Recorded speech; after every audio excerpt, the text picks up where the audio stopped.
Surprise, motherfucker! What's up? This is your friendly neighborhood Venger Satanis. Okay. Got a little bit of news to break. If you haven't heard, I just heard it myself on social media, on Twitter, that the Red Room's drive-through RPG account has officially been canceled. Apparently, drive-through RPG, One Bookshelf, decided to sever ties with the Red Room. I read the email that drive-through sent out to the Red Room, and the Red Room posted it, or an image of it, on Twitter. And it seems like it was twofold, the second, or the latter, more than the former. And those two things are that the things that Red Room were putting out push the envelope too much and too frequently. Drive-through didn't like that. Things that apparently Red Room knew or should assume would be censored or would be removed, their products taken down for violating, terms of service or, whatever content protocols drive-through has in place.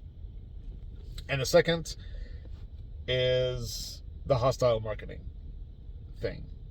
And I think we talked about this a year ago when this was a whole big issue. Drive-through came out with the new rules and things, and that happened just before their merger with Roll20, I guess. And the hostile, basically, don't use your complaining about drive-thrus removing, there's just heat blasting on my hand because my hand holding the thing is right in front of the heater. So, anyway, if your marketing strategy is based on drive-through pulling one of your products because of customer complaints, and then driving interest about what you're doing and what's happening by just telling people about what happened, and then also bad-mouthing drive-through because of it, and getting everybody mad, getting everybody just riled up and ginned up and mad at drive-through to increase, sales and marketing and exposure and awareness and activity. That's what they consider hostile. I know I've done that in the past.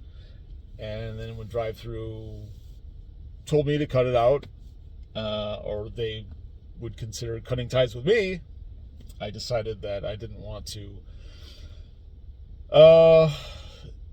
pick fights with them all the time and possibly have my account canceled. And so I just decided not to, go that route. I know I wasn't the only one that was engaging in that. There were other people outside the OSR that were doing that sort of thing. So it wasn't just aimed at me when they came out with the whole hostile marketing and other, rules and new ways of doing things from a year ago.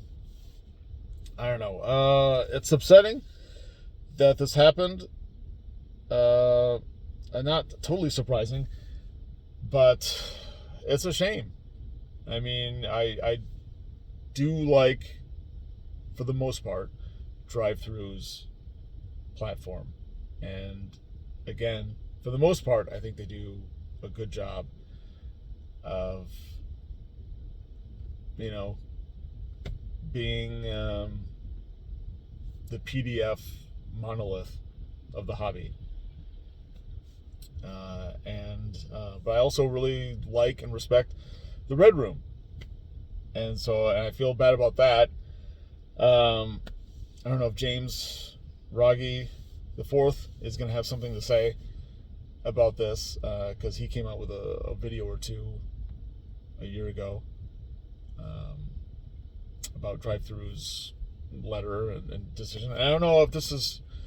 things have changed a little bit in the last year, because with the OGL and Wizards of the Coast, I feel like customers and content creators feel like, I don't want to say entitled, but we feel like we have a little bit more bigger piece of the pie than we did a year ago, because we basically, my part was very, very, very small, but we basically, compared to everybody else's, we basically brought down Wizards of the Coast. Effectively, I feel like everybody in D&D did their part and destroyed this giant billion-dollar company. I don't think Wizards of the Coast will ever fully recover, actually, from this, or Hasbro. And that's a lot of power. That's a revolution. And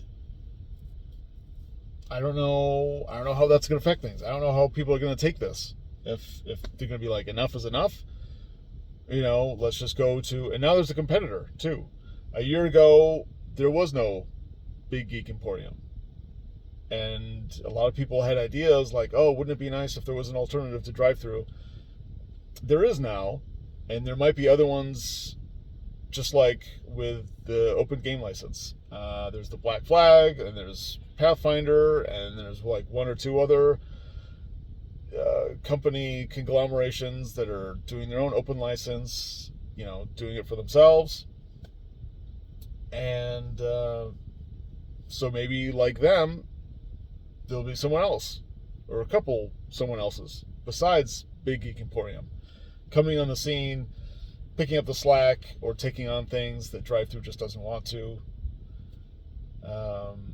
Taking on products and content creators. I don't know. I assume the Red Room is going to put out their own video pretty soon, and then you'll probably hear it from the Diversity of Dragons, and RPG Pundit, and hopefully Lamentations of the Flame Princess, and others. So I'm sure this is going to spark a whole other cycle of,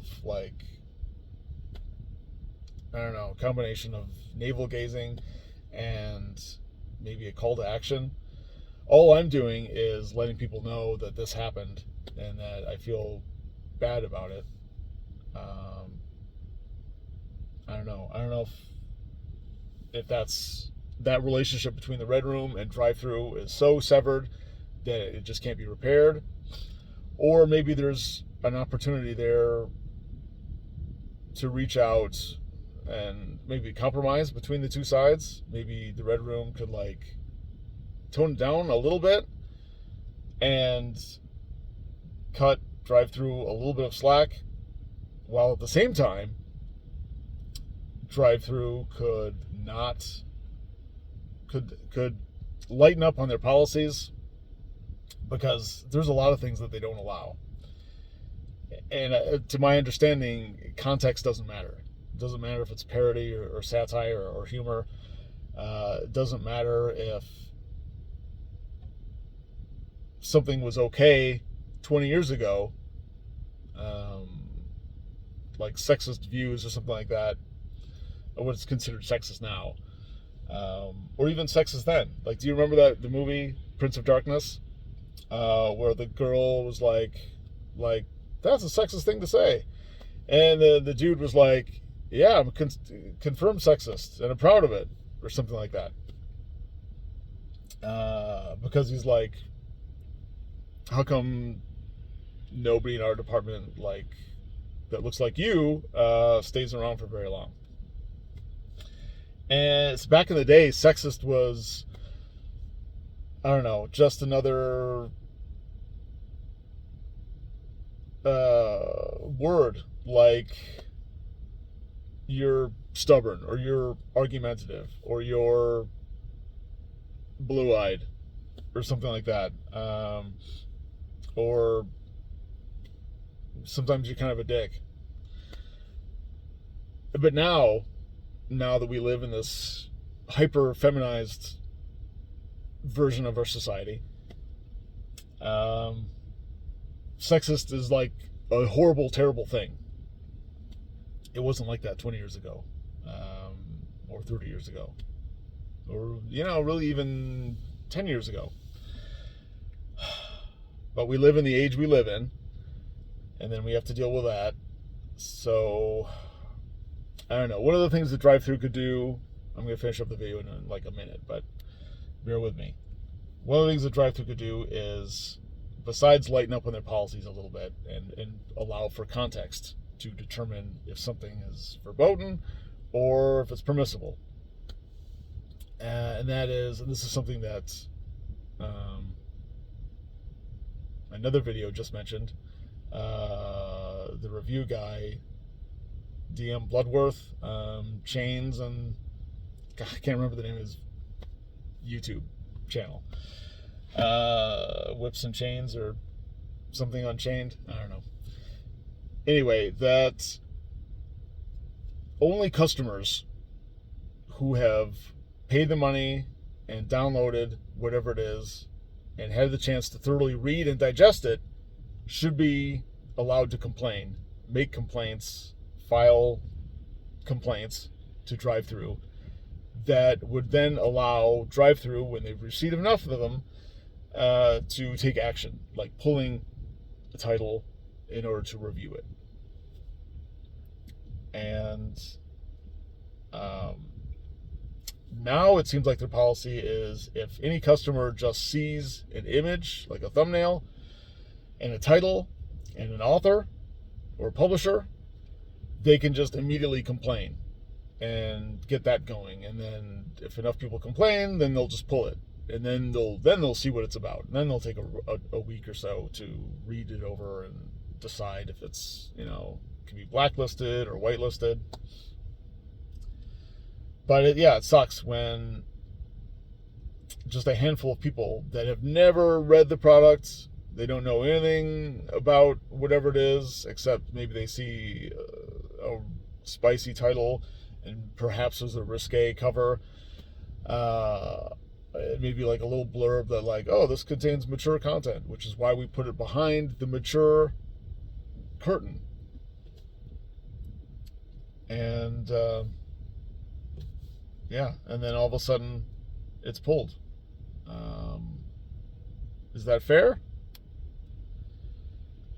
For someone to complain about you that has never read it, the material, they just know that they don't like you or you're on the wrong political side. We can try as hard as we can to not be political, but I mean, let's face it, we live in a political age right now, and sides have already been drawn, and this culture war is going to keep going until we decide to stop. At which point, then hopefully things get back to normal. People aren't so politicized, aren't so polarized, aren't so partisan. But I don't know. A lot of things are going to change in 2024, or by 2024.